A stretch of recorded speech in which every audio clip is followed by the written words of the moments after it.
জুলাই গণ অভ্যুত্থানে নেতৃত্ব দেওয়া ছাত্রনেতাদের নতুন দল জাতীয় নাগরিক পার্টি এনসিপি। নতুন এই দলটি চাইছে গণপরিষদ নির্বাচনের। এ নিয়ে বিএনপি নেতাদের মতের অমিল যেন স্পষ্ট।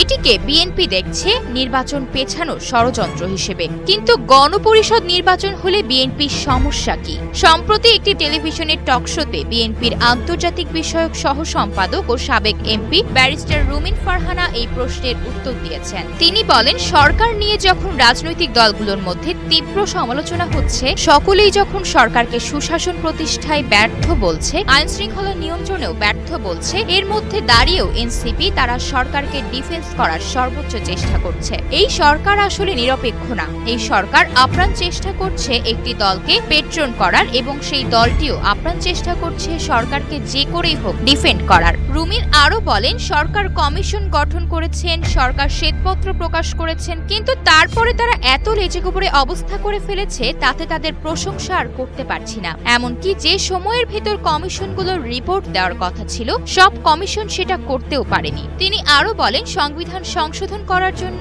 সংসদই যথেষ্ট, গণপরিষদের দরকার নেই। গণপরিষদ তখন দরকার হয় যখন একটি নতুন সংবিধান প্রণয়নের দরকার হয়। সেটি কখন হয়? যখন নেপালের মতো রাজতন্ত্র থেকে গণতন্ত্রে আসতে হয় কিংবা সমাজতন্ত্র থেকে গণতন্ত্রে আসতে হয়। এরকম জায়গাগুলোতে সাধারণত আমরা সবসময় পরিবর্তন করে নতুন সংবিধান প্রণয়ন করতে দেখি। রুমিন ফারহানা আরো বলেছেন, এই দলটিকে আমরা রাজার দল কেন বলছি, এর পেছনে কারণ তো আছে।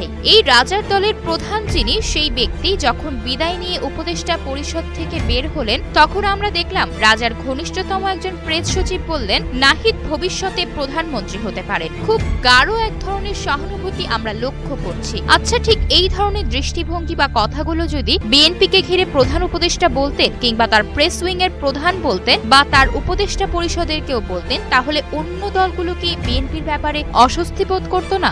জাতীয় সংসদ নির্বাচন নিয়ে ব্যারিস্টার রুমিন বলেছেন, নির্বাচন কবে হবে এটি একটি $1 মিলিয়ন প্রশ্ন, কিন্তু কেন? গার্ডিয়ানের সাক্ষাৎকারে দেখলাম প্রধান উপদেষ্টা বলেছেন, নির্বাচন আগামী বছরের মার্চে হবে। এই যে নির্বাচন একটু একটু করে পেছানো কিংবা এক এক সময় এক এক কথা বলা, এটা কি জনমনে এক ধরনের অস্বস্তি জন্ম দেয় না? রাজনৈতিক দলগুলোকে এক ধরনের অস্বস্তিতে ফেলে না? অন্যদিকে আমরা যারা নির্বাচন করতে চাই, আমাদেরও তো এক ধরনের প্রস্তুতির ব্যাপার আছে। এমনই সব মন্তব্য করেছেন ব্যারিস্টার রুমিন ফারহানা।